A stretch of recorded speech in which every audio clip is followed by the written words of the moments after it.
A ver, hermanos, quiero comenzar este mensaje haciéndoles pues, dándoles una frase, a ver con cuál se identifican ustedes. ¿Qué frase te gustaría escuchar de tu pastor cuando estás pasando por alguna necesidad? La primera dice así: ven, vamos a orar, para que las cosas cambien para tu bien, para que estés tranquilo. Dios va a hacer los cambios necesarios. La segunda dice: confía, Dios es soberano, Él sabe todo lo que hace. Todo lo que hace es perfecto y es para su gloria. Él tiene el control, tú solo confía. A ver, ¿cuántos se identifican con la primera? Levanten su mano. 1, 2, 3, 4, 5. Puros de este lado. A ver, ¿y quiénes se identifican con la segunda? No, ya estos ya levantaron la mano de este lado, ya. Sí, porque si no, ¿qué quieren? ¿De jamón o de o de milanesa? No, pues de jamón y también de milanesa. Una u otra. Miren, en la primera frase, el pastor cree que con la oración Dios va a cambiar las cosas. Y esto nos lleva a pensar o a concluir que Dios no es un Dios soberano, que Dios no tiene el control, que yo puedo hacer cambios para que Dios modifique a través de la oración. Esta doctrina, hermanos, es también conocida como la doctrina arminiana o el arminianismo. Debe su nombre precisamente a Jacobus Arminio, un teólogo del siglo XVI que enseñaba precisamente este tipo de enseñanza. También se le conoce como un evangelio antropocéntrico, que se centra en el hombre y que el hombre es el que lleva, como quien dice, esa autoridad. El segundo pastor es un pastor que cree en la soberanía de Jesús. Es alguien que cree que el control de todo lo que pasa en esta historia de nuestro mundo es un plan de Dios, es un plan perfecto y es para su gloria. Es un mensaje teocéntrico donde todo el control lo tiene Dios y que nosotros solamente somos parte de este proyecto.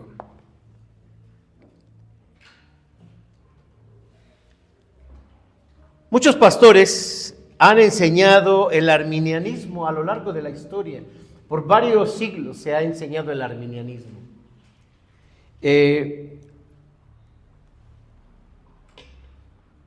Y han enseñado que se puede modificar los planes que Dios tiene. Esta es una herejía y podríamos decir que fue condenada en el siglo XVII en el concilio de Dort. De ahí vienen los cánones de Dort. El Dios que enseña el arminianismo es el Dios que creen también los católicos. Es el Dios que creen o que creían los fariseos. Que el Dios que actúa de acuerdo a las obras del ser humano. Es el mismo Dios que fue planteado en el huerto de Edén por la serpiente a la mujer para que creyera en ese tipo de Dios. Vosotros seréis como dioses. De hecho, también podemos encontrar que muchas alabanzas y muchos himnos promueven una doctrina así, una doctrina arminiana, una doctrina cristocéntrica, donde el hombre es el que resalta y no Dios. Y desafortunadamente a los creyentes que no leen la Biblia, que no estudian, se lo creen, les gusta.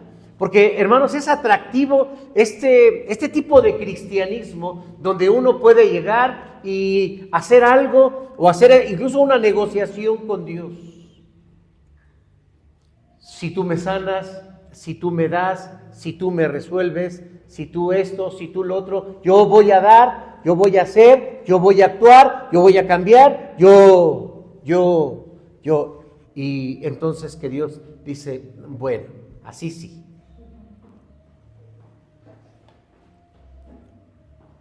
Esta doctrina ha hecho mucho daño a la iglesia, por supuesto, y crea mucha decepción, sobre todo en los creyentes, cuando Dios no les responde sus peticiones como ellos esperan. ¿Sí? La gente se decepciona, se enoja, se aparta de Dios y se va. Muchos que fueron creyentes, que estuvieron en la iglesia, se apartaron del evangelio por este tipo de doctrina, en el que más bien Dios está para nosotros y cuando no se ajusta, entonces nos vamos. A diferencia del Dios que nos dice que nuestra vida es de Él.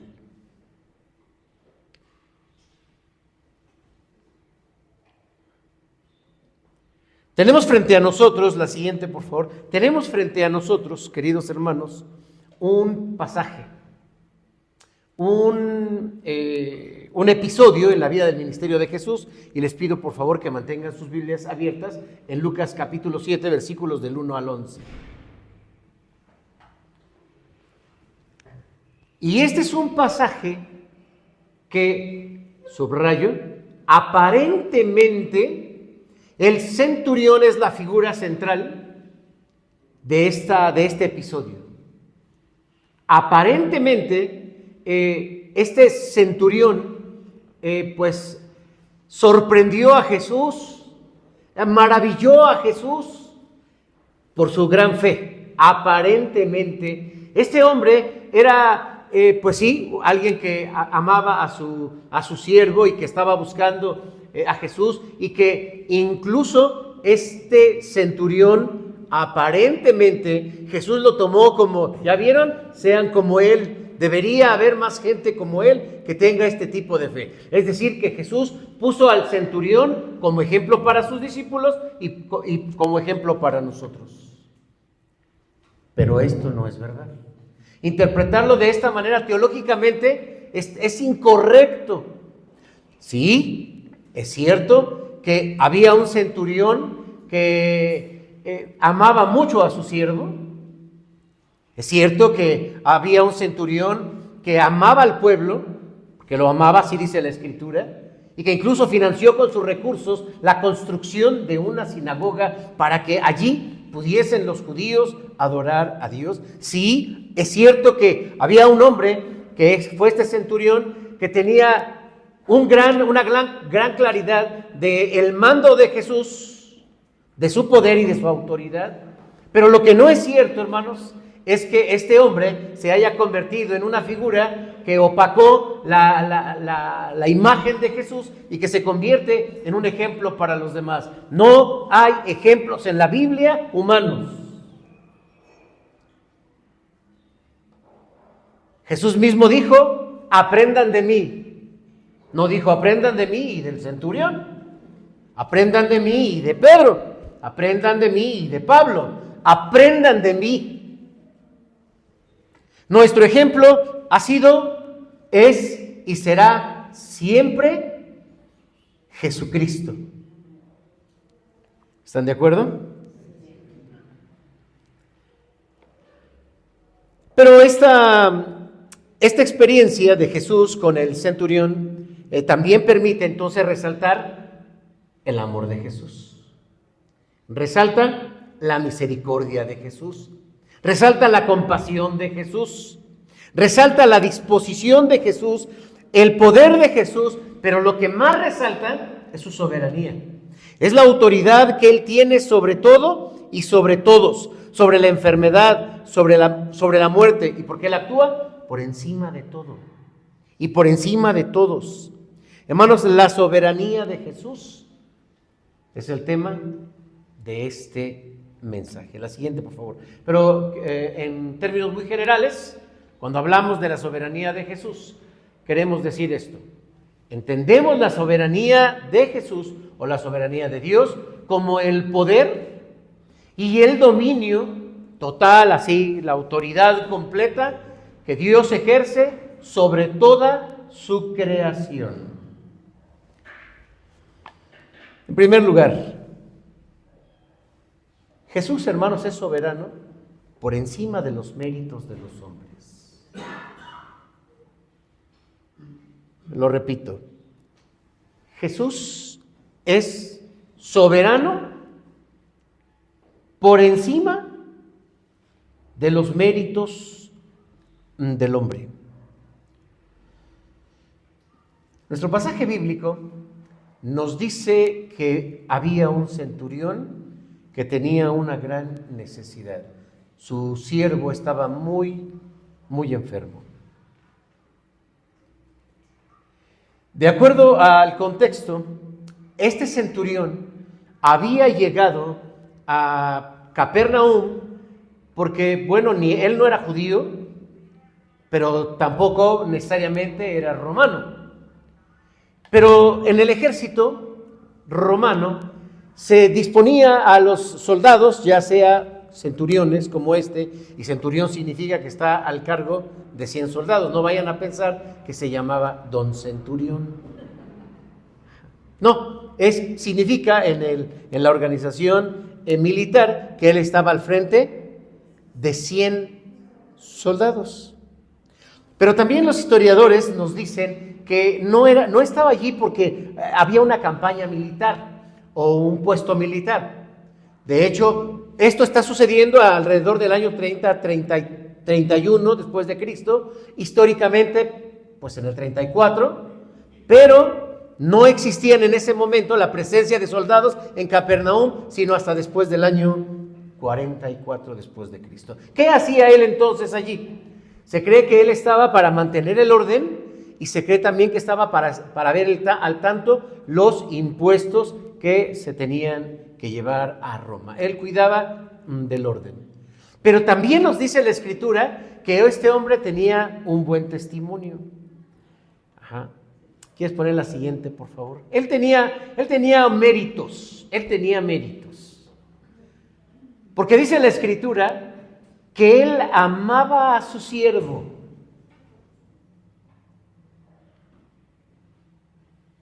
Esa es una. ¿Qué más? Amaba a la nación judía. ¿Qué más? Exacto. ¿Qué más?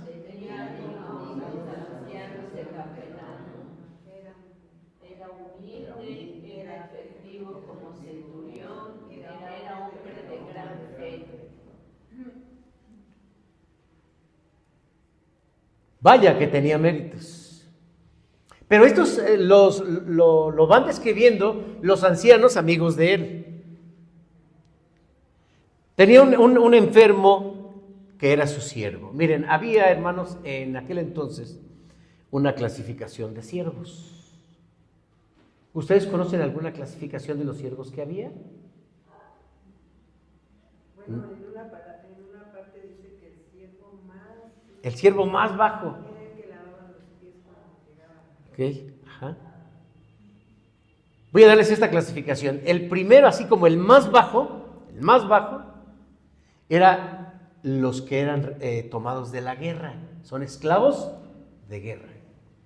Ellos no tienen identidad, no tienen una nación, no tienen nada. Los segundos son los que estaban encadenados. Ese era otro tipo de siervos. Aquellos siervos que por alguna razón seguramente habían intentado escapar y entonces cuando los encontraban les ponían cadenas para que no se volvieran a escapar. Había otro tipo de esclavos que eran aquellos que compartían o estaban con un yugo. ¿Sí? Los ubicamos, esos que van así, van con un yugo, a veces con otro porque van cargando algo.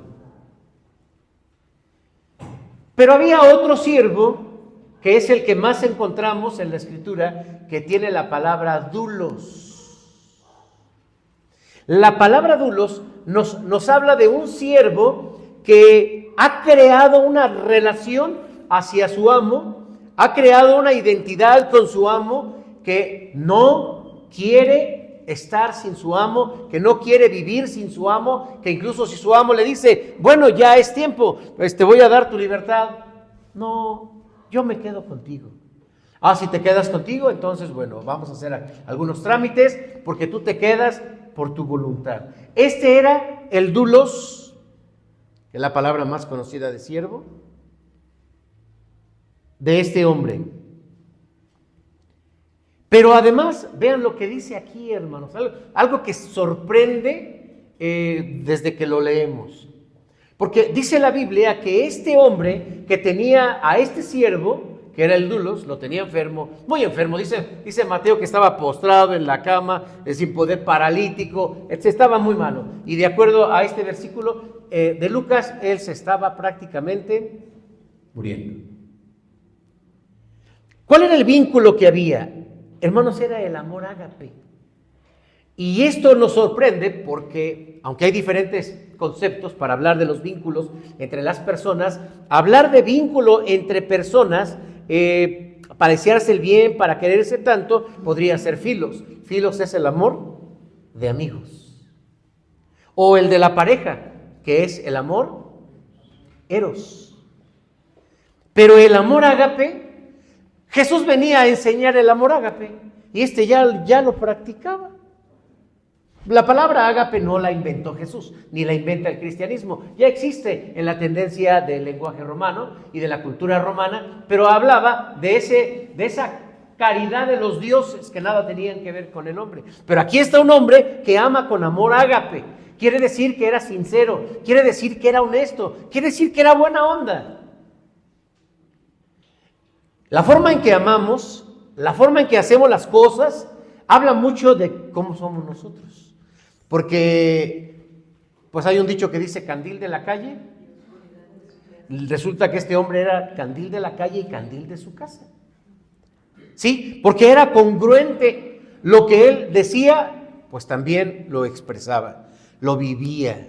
Esta era la característica de este hombre. Hermanos, los ancianos que vinieron a Jesús y lo encontraron en el camino, le dijeron: Señor, el centurión es una buena persona. El centurión no es cualquier persona. El centurión merece que le hagas el favor. Y entonces Jesús va con ellos. Hermanos, en esta vida y en nuestra sociedad, Dios siempre pone personas que, sin ser cristianas y que sin ser de nuestra familia y a veces sin tener un vínculo con nosotros, son buenas personas. Se interesan por nosotros, nos ayudan a hacer trámites, nos dan orientación, nos facilitan algo, y a veces son los vecinos, a veces son los compañeros laborales o en el trabajo, a veces son nuestros profesores en la escuela, a veces es un médico, o a veces a alguna persona administrativa, o a veces un maestro o alguien. Pero no son ellos, es Dios a través de ellos que nos muestra su amor. No es para que nosotros veamos solo a la persona, sino que gracias a Dios que pone a esa persona para algún beneficio propio. Si no hubiese sido por esa persona, si no hubiese estado presente esa persona y ni me conocía. Hermanos, ¿hay personas así?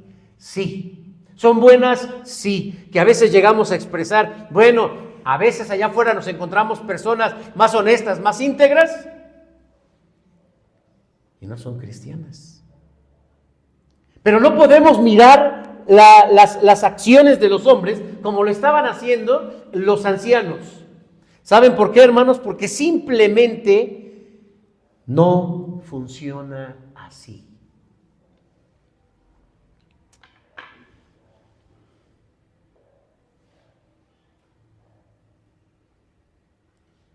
Hay que tener mucho cuidado cuando oramos a Dios. Hay que tener mucho cuidado cuando miramos nuestra posición o nuestra fe o nuestras buenas obras. La Biblia dice claramente en Isaías 64:6: si bien todos nosotros somos como suciedad y nuestras mejores justicias son como trapo de inmundicia. ¿Servirá todo esto para conmover a Dios? servirá toda esta lista. Imagínense aquellos llegando, ¿qué le vamos a decir a Jesús? No, pues le vamos a decir la verdad, que este hombre tiene un buen historial. Claro que se los ganó muy bien, los amaba, no era su tierra. Él creó esa nación como aquellos que dicen, México, mi segunda patria, México, mi país. Pero no son de aquí, son de otro lado, pero les gusta, o por lo menos se quieren congraciar con nosotros. Sí, era una persona que tenía bastantes cosas que no encontrábamos en otros, pero ¿y eso qué? ¿Eso qué? La única obra meritoria es la obra de Cristo en la cruz. El justo por los injustos. El Cordero de Dios que quita el pecado del mundo. Esa es la única obra aceptada por Dios.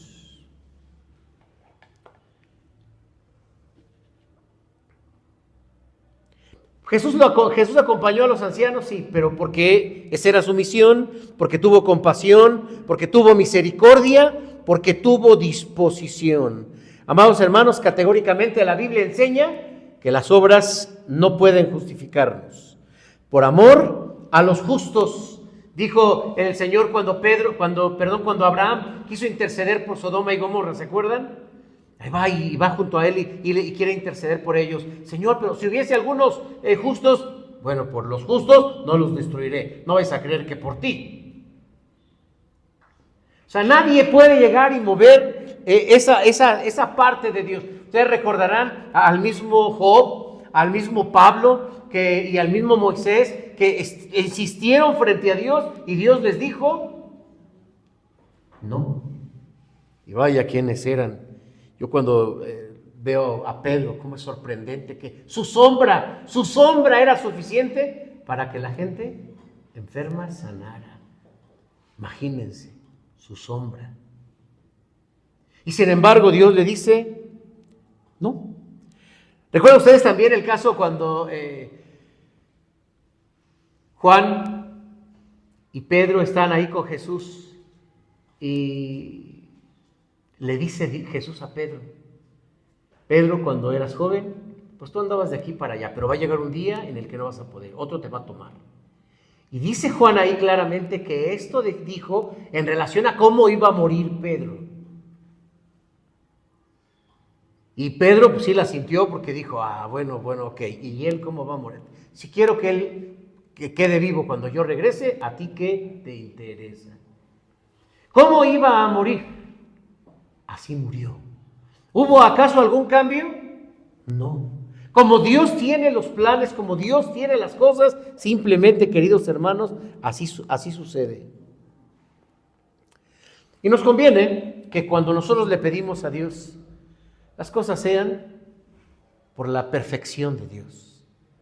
Miren, a veces le pedimos a Dios, y yo creo que la mayoría de nuestras peticiones, y lo digo con el respeto a cada uno de ustedes, pero a la vez quiero que seamos claros en esta parte. A veces le pedimos a Dios más por el temor, más por el deseo, y hay mucho egoísmo en nuestras peticiones, que primero le pedimos a Dios algo y luego ya no lo queremos.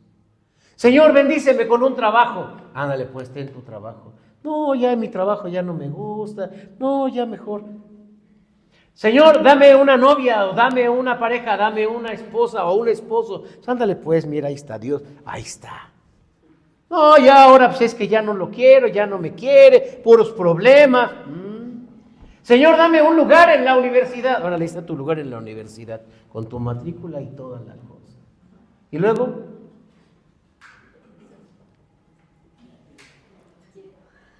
no nos conviene, queridos hermanos. No nos conviene aferrarnos a una postura individual cuando oramos. Señor, que sea tu voluntad porque tú lo vas a hacer perfecto. Perfecto. Hay que pedir, hermanos, sí, de acuerdo a su gran amor. La siguiente, por favor.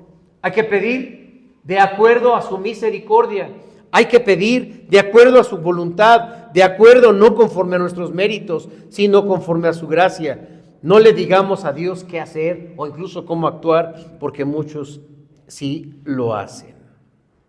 En segundo lugar, la soberanía, hermanos, de Jesús está por encima de las enfermedades y de la muerte. Este esclavo del que dijimos que es Dulos, que está postrado, paralítico y atormentado, era una preocupación para su amo, el centurión. Déjeme señalar aquí algo. Hay de enfermedades a enfermedades.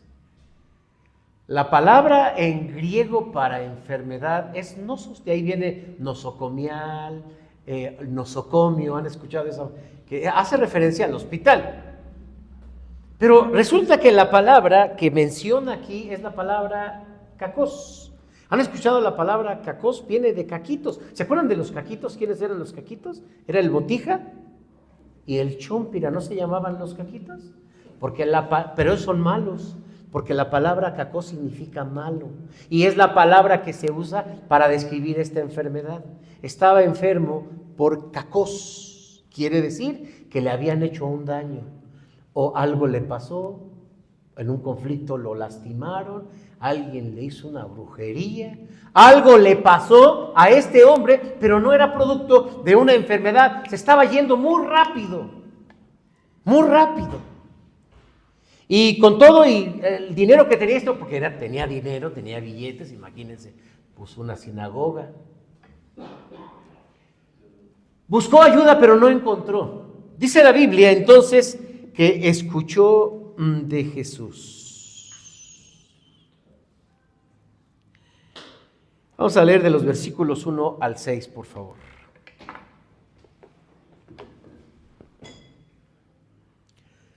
Después de que hubo terminado todas estas palabras al pueblo que le oía, entró en Capernaum. Y el siervo de un centurión, a quien éste quería mucho, estaba enfermo y a punto de morir. Cuando el centurión oyó hablar de Jesús, le envió unos ancianos de los judíos, rogándole que viniese y sanase a su siervo. Y ellos vinieron a Jesús y le rogaron con solicitud, diciendo: es digno de que le concedas esto, nos ama nuestra nación, y nos edificó una sinagoga. Y Jesús fue con ellos, pero cuando ya no estaba lejos de la casa, el centurión envió a él unos amigos diciendo: Señor, no te molestes, pues no soy digno de que entres bajo mi techo. Hasta ahí.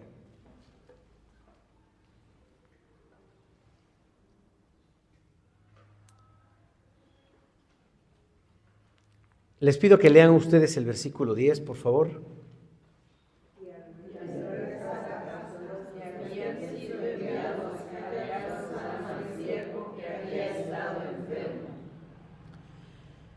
Hermanos, la enfermedad es la primera causa de muerte a nivel mundial. Hay muchas causas de muerte. ¿Sí? Alguien es devorado por un animal, alguien sufre un accidente. Pues miren que la primera causa de muerte a nivel mundial es la enfermedad. ¿Y saben por qué? Porque en Génesis capítulo 3 claramente vemos que la enfermedad es consecuencia de la desobediencia y es la forma de llegar normalmente a la muerte. Sí, porque uno dice: oye, ¿y de viejito? Ya se murió. ¿De qué se murió? De viejito. No creo que le hayan puesto en su acta de nacimiento causa de muerte, viejito. Imagínense alguien de repente dice: oye, ya me siento viejito. No, ya sí, se siente que se va a morir. Y hay gente así, ¿no? Que llega a los 50, a los 60. Y no, es que ya estoy viejito. ¿Y cómo está tu mamá? Viejita. ¿Y cómo está tu papá? Viejito. Y ahí está su papá: no estoy viejito. No, pues claro que mueren de algo que es una disfunción, que finalmente es también catalogada como una enfermedad. Pero esa enfermedad, hermanos, esa enfermedad que ha acompañado al ser humano desde la creación del hombre, desde la caída del hombre hasta nuestros días, y que la seguirá acompañando, esa enfermedad, esa muerte, hermanos, cuando Jesucristo viene a esta tierra y sana, porque es nuestro médico, lo que está haciendo es redimir al hombre. O sea, no solamente fue a la cruz para pagar por los pecados, eso es por los pecados. Y también cargó en Él nuestras enfermedades y nuestras dolencias. Pero Jesús viene y sana, porque al sanar hay una posibilidad de remisión o de redención del pecado. Por eso Jesús vino a sanar. Imagínense que hubiera llegado Jesús y, bueno, ya vengo a redimir a este mundo, así que te perdono tus pecados, te perdono tus pecados, te perdono tus pecados, te perdono tus pecados, y todos tienen sus pecados perdonados. No, no fue así. La palabra sanidad y la palabra salvación es la misma. La palabra sanidad del cuerpo y la palabra salvación del alma es la misma palabra. Vean ustedes, incluso la antigua versión todavía utiliza la palabra para salvar, sanar. Es lo mismo. Porque, hermanos, cuando hablamos de la consecuencia del pecado, que es la muerte, el día que de él comieres, le dijo Dios a Adán, ciertamente morirás. Y cuando él come, pues entonces empieza a morir y viene la enfermedad. Al venir Cristo, hermanos, y comenzar a sanar, es decir, vengo a redimir al hombre. Y para curar enfermedades que nadie cura, que no puede curar nadie. Incluso, hermanos, a resucitar muertos. ¿Cuántos muertos, por cierto, resucitó Jesús?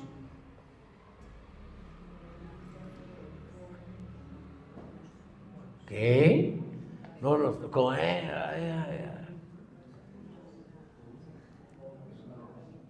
Bueno, se los dejo de tarea y se los voy a preguntar la próxima semana,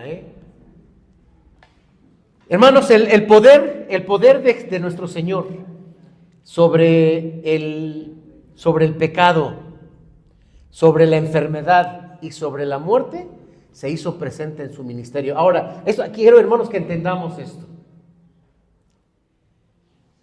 ¿De qué manera el Señor redime al hombre?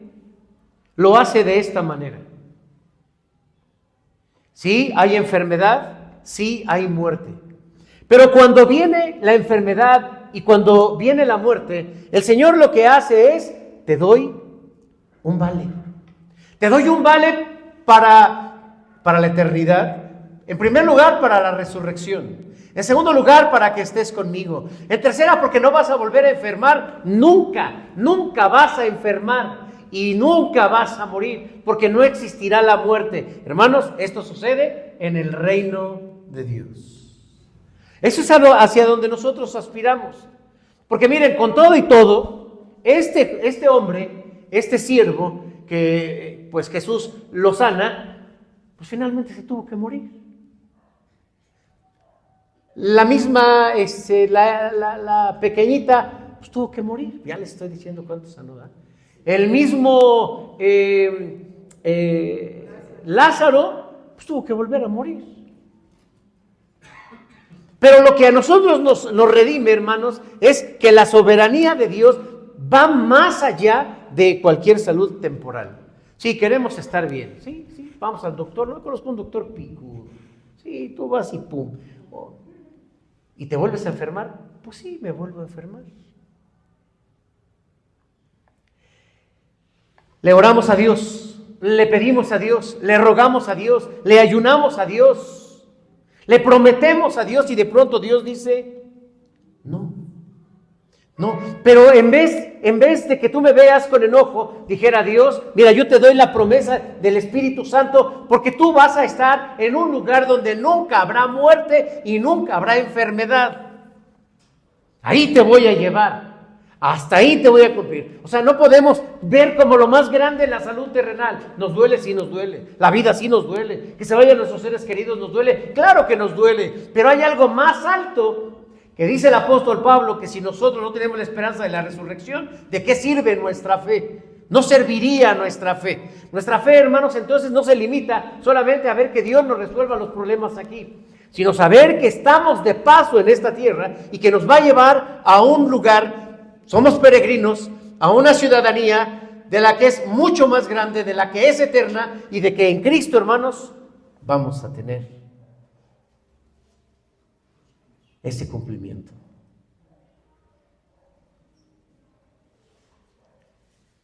Entre tanto Dios nos da esperanza, entre tanto Dios nos da confianza, entre tanto Dios nos da consuelo, entre tanto Dios nos da aceptación.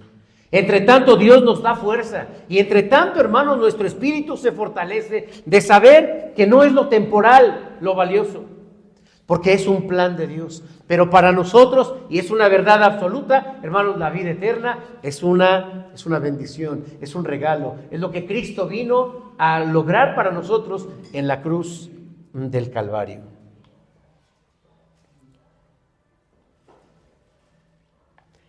La siguiente, pero Jesús continúa sanando. Sí, Jesús continúa sanando, porque también es parte de su plan.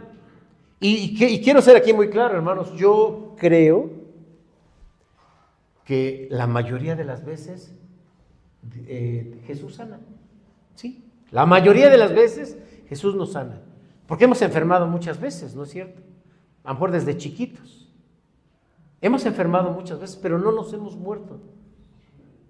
Tal vez llegará un momento en que alguna enfermedad llegue y acabe con nuestra vida, o simplemente pues también sea pasajera.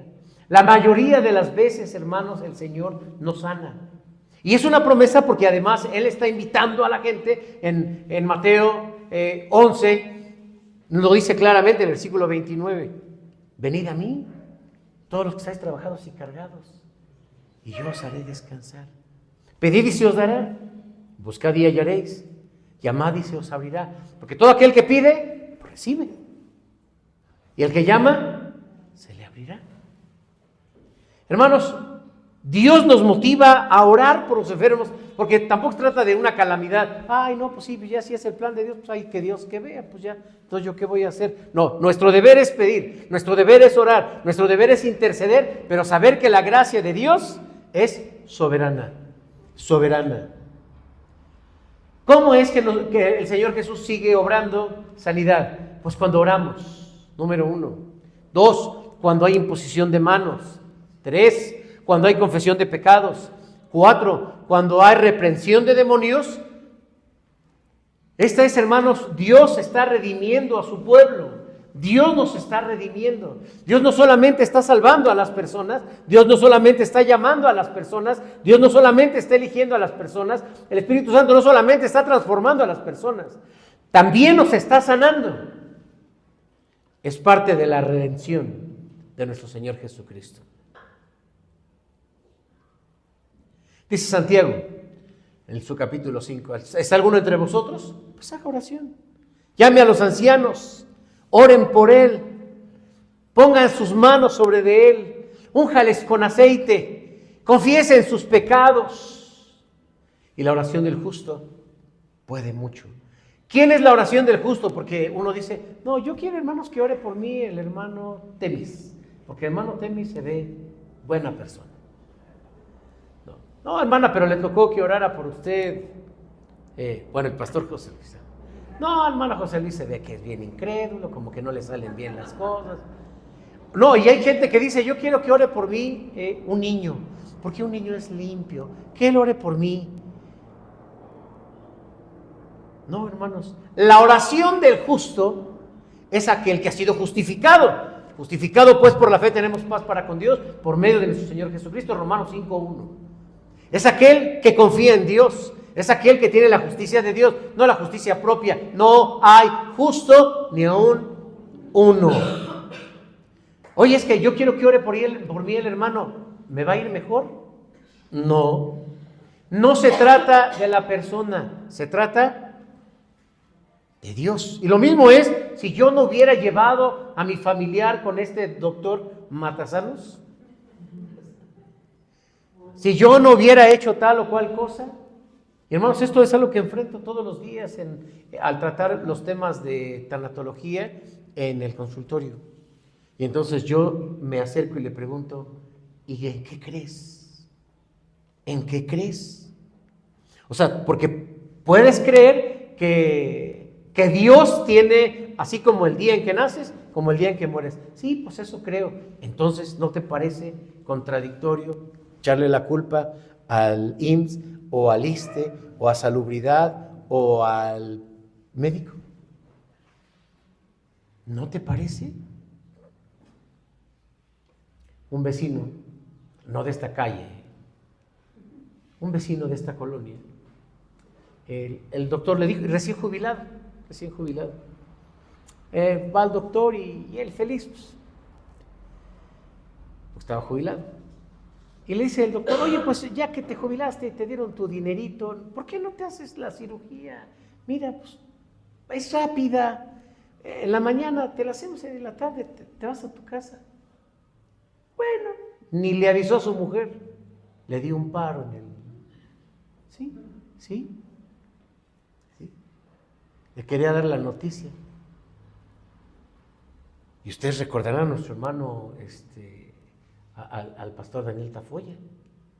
Se desangró 5,5 litros de sangre, se le salieron del cuerpo en la cirugía. Yo digo, pues si nomás tenemos 5, ¿de dónde salió la otra? Bueno, es parte del sobrepeso. 120 kilos en la plancha de cirugía, y él dice, yo sentí que empecé a flotar. Vi a los médicos desesperados gritando y pues él prácticamente se murió. Lo empiezan a reanimar, ¡pum, pum, pum, pum! Y pues por la gracia de Dios, ¡pum!, vuelve a reaccionar. Le ponen sangre, lo entuban y así sale y dice, pues sabrá Dios a ver qué.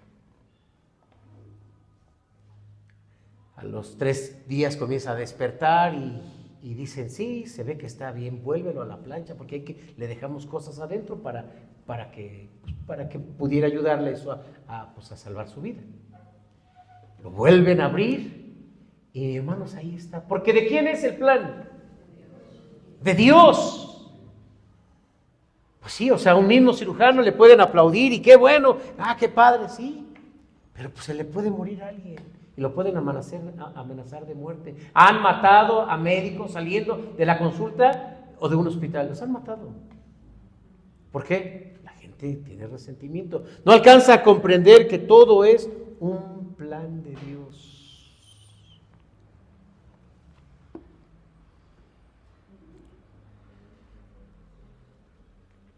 La siguiente, por favor.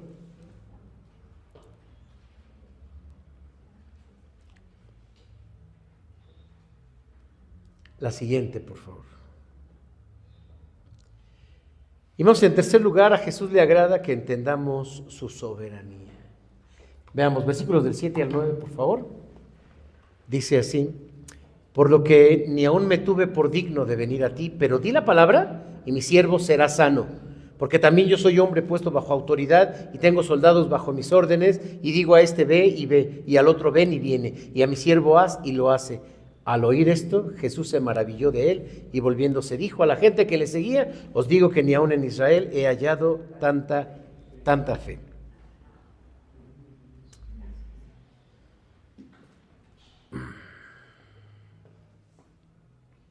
Ahora hay un cambio de dinámica, hermanos, porque primero él había mandado a los ancianos, vayan, háblenle de mí, etc. Y ahora él parece que algo ha hecho que él cambie de idea. Pues sí, ya viene Jesús con los ancianos y él dice, no. Llama a uno de sus amigos y dice, vayan por favor y díganle que él no, yo no soy digno de que él venga a mi casa. No soy digno de que él venga a mi casa. Con que diga la palabra, con eso es suficiente. Y entonces, hermanos, dice la Biblia que Jesús se extraña, que Jesús se maravilla, que Jesús se sorprende. Pero ¿qué fue lo que extrañó a Jesús? ¿Qué fue lo que sorprendió a Jesús? Miren, aquí lo digo con claridad porque estamos ante un texto en español, pero tampoco se los voy a leer en griego, pero se los voy a explicar en griego. No, hermanos, no está en griego la palabra maravillarse, está la palabra extrañarse. Lo que al Señor le agradó, hermanos, fue que el centurión entendiera la autoridad y la soberanía que tenía Jesús. Porque desde su propia experiencia, él sabía cómo era la autoridad. ¿Recuerdan ustedes en Hechos capítulo 16, cuando el apóstol Pablo, Lucas, están en prisión por haber predicado el evangelio? De repente estaban cantando, vino un terremoto, se abren las puertas y el carcelero pensaba que habían escapado. ¿Y entonces qué iba a hacer? Pues iba a dar un tiro. Bueno, en este caso la espada. ¿Por qué? Porque tenía que pagar con su muerte. Claro que sabía con claridad el centurión lo que era la obediencia, lo que es la autoridad. Nosotros lo aprendemos por la doctrina. La siguiente, por favor. Tenemos una confesión de fe, que es esta, que es la confesión de fe de Westminster. Y en su capítulo 3, para hablar acerca de los decretos de Dios, dice: Dios, desde la eternidad, por el sabio y santo consejo de su voluntad, ordenó libre e inalterablemente todo lo que sucede. ¿Qué dice la última parte? Que ordenó libre e inalterablemente todo lo que sucede. Todo. Bueno, dice la Biblia que hasta los cabellos están contados, ¿no? Aunque ustedes no lo crean, yo sí tengo cabello, ¿eh? No lo dejo crecer porque me paso el rastrillo, pero todos los cabellos están contados, todos.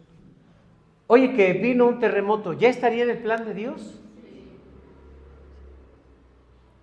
Oye, que fulano se enfermó, ¿estaría en el plan de Dios? Se murió, ¿estaría en el plan de Dios? Todo. Es lo que dice. Pero también encontramos en el Catecismo Menor de Westminster, en la pregunta 7, ¿cuáles son los decretos de Dios? Y la respuesta es esta. Si alguno se lo sabe de memoria, cítelo de memoria. Los decretos de Dios, ¿qué son? Su propósito eterno, según el designio de su propia voluntad, en virtud del cual ha preordenado para su propia gloria. Fíjense lo que dice aquí: lo ha preordenado para su propia gloria todo lo que sucede. Todo lo que pasa entonces en este mundo, hermanos, es para la gloria de Dios. Si yo quiero que las cosas sean según yo considero, según yo quisiera, según me conviene, según me guste, sería para mi gloria. Jamás, hermanos, esto va a suceder.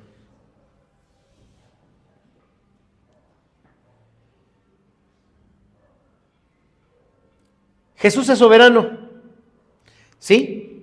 Voy a pedirte que ponga la siguiente, por favor. ¿Qué es soberanía, hermanos? Soberanía es tener el poder, pero no porque lo recibe de alguien. Soberanía es ser suficiente, no depender de nada, no depender de nadie. Soberanía es no dejarse alterar por nadie. Es un poder absoluto. Esto es Dios. Es soberanía. Es que Dios hace, aunque algo no me guste, es perfecto. Dios lo que hace es perfecto. Necesito un filtro, unos lentes para salir y mirar la vida como la perfección de Dios. Oye, que se cayó un avión, pues bendito sea Dios. Oye, pero hay mucha gente sufriendo.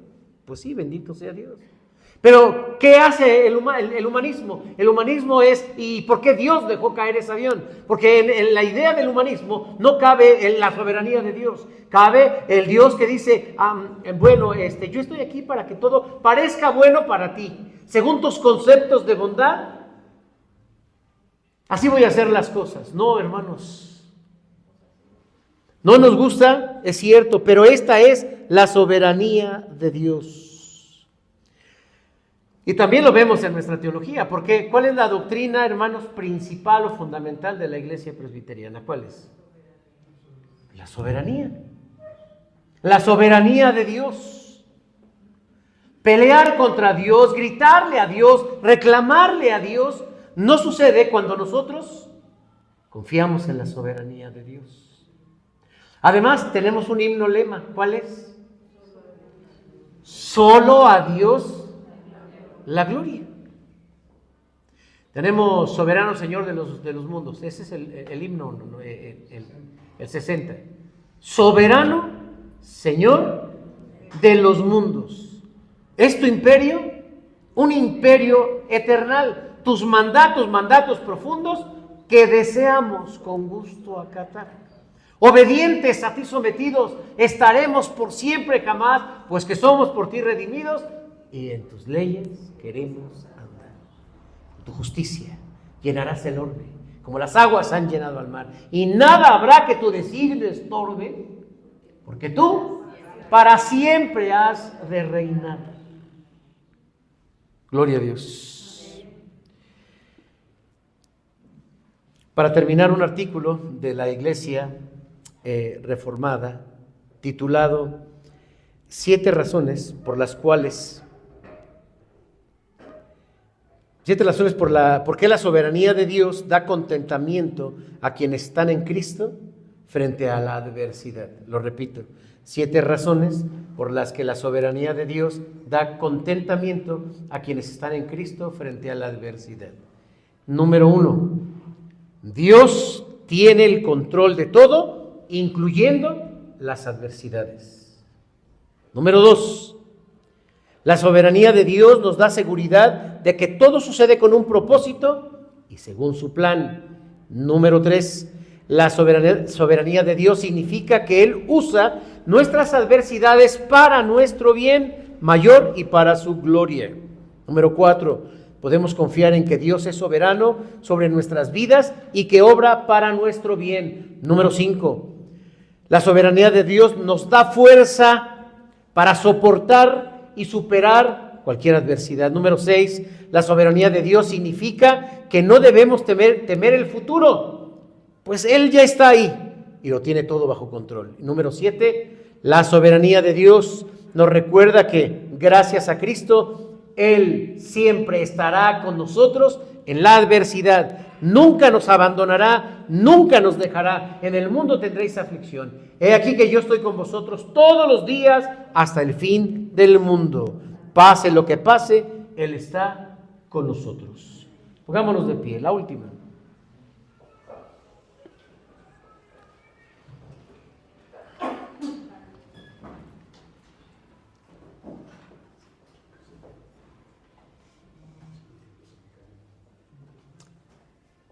Queridos hermanos,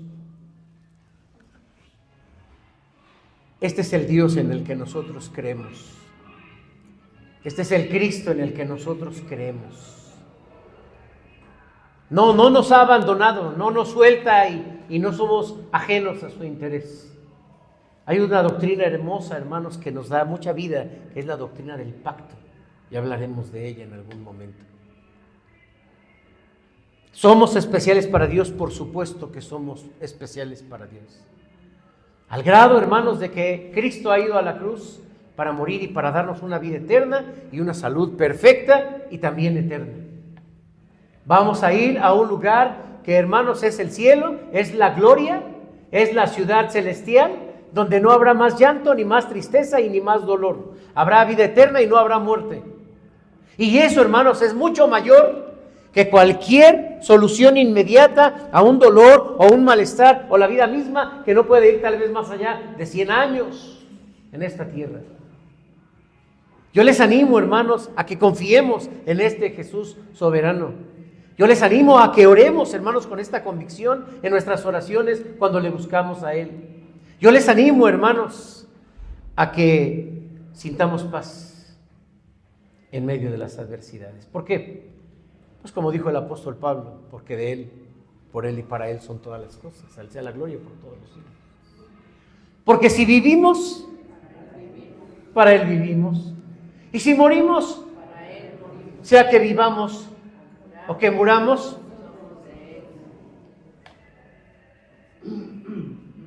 como el alfarero, Él hace lo que quiere de nosotros. Oremos. Amado Padre, mirarte, Señor, como un soberano, mirar a Jesús como soberano, pudiera, Señor, generar un poco de incertidumbre.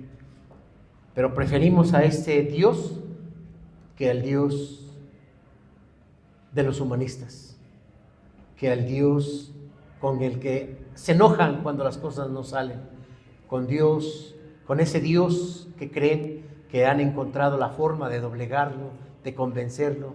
Señor, hay gente que piensa que es el consentido de Dios, porque todo les contestas. Si a tu Hijo amado Jesús, cuando te miró en el huerto de Getsemaní, con tanta angustia que su sudor fue sangre,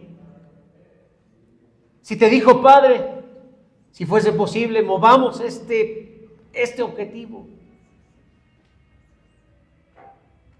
Si a Él le hiciste sentir en la cruz que lo abandonabas,